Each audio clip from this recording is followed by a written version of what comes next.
ओम श्रीमन्महागणाधिपतये नमः। ओम श्री महासरस्वत्यै नमः। आज हम बात करेंगे पितृदोष क्या है, उसके लक्षण, उपाय और पितृदोष की शांति के लिए जरूरी उपाय। पितृदोष कुछ अपने कर्मों के कारण, कुछ अपने पूर्वजों जैसे माता पिता या और पूर्वजों के कर्मों के कारण होते हैं। यह दोष जातक की जन्म कुंडली में विद्यमान होता है, जबकि कर्म जन्म के बाद ही बनते हैं। पितृदोष ऐसा दोष है जिसका कारण समझ में नहीं आता। हमारे पूर्वज मृत्यु उपरांत पितृ की संज्ञा प्राप्त करते हैं। पितृ हमारे और देवता के बीच की कड़ी है। अगर वे प्रसन्न होते हैं तो जातक सुखी जीवन जीता है।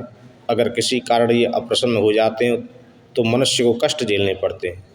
पितृ या तो मोक्ष को प्राप्त करते हैं या पृथ्वी लोक पर पुनः जन्म लेते हैं। यदि परिवार के सभी पितरों का पुनर्जन्म या मोक्ष हो गया तो कुछ समय के लिए परिवार के कोई पितृ नहीं होते। अंत परिजनों को चाहिए कि जब तक वे पृथ्वी लोक में हैं तब तक तर्पण आदि से उनकी सेवा करें। पितृदोष अपने कर्मों के कारण न होकर के कुछ माता पिता या पूर्वजों के कर्मों के कारण भी होते हैं। यह दोष जातक के जन्म कुंडली में विद्यमान होता है, जबकि कर्म जन्म के बाद ही बनते हैं। पितृदोष ऐसा दोष है जिसका कारण समझ में नहीं आता। जन्म पत्री में शुभ दशा के योग होने पर भी जातक को शुभ फल प्राप्त नहीं होते। घर में कलह, अशांति, धन की कमी और बीमारी लगी रहती है।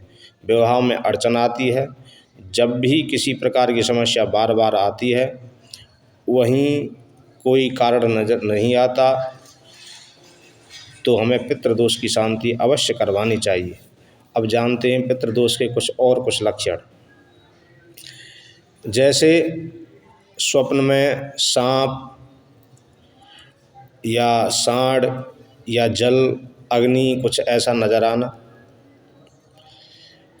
परिवार में आकस्मिक निधन या दुर्घटना होना, बीमारी होना, लंबे समय तक चलना, दवा लेने पर स्वस्थ न होना, परिवार में विकलांग या अनचाहे बच्चे का जन्म होना, बच्चों द्वारा असम्मान व प्रताड़ना का व्यवहार करना और गर्भ धारण न होना, परिवार के किसी सदस्य का विवाह न होना, बुरी आदतों का लग जाना, परिवार में किसी बात को लेकर झगड़ा होना। ये पितृदोष के बहुत सारे लक्षण हैं।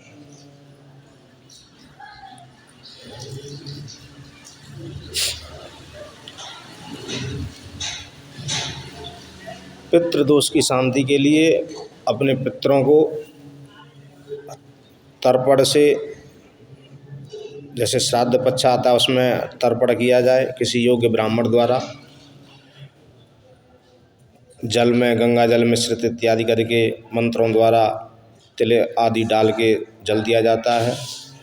और सबसे बढ़िया उपाय श्रीमद् भागवत का मूल पाठ है, वो अपने पितरों को अवश्य सुनवाना चाहिए, जिससे कि पितृदोष समाप्त होता है।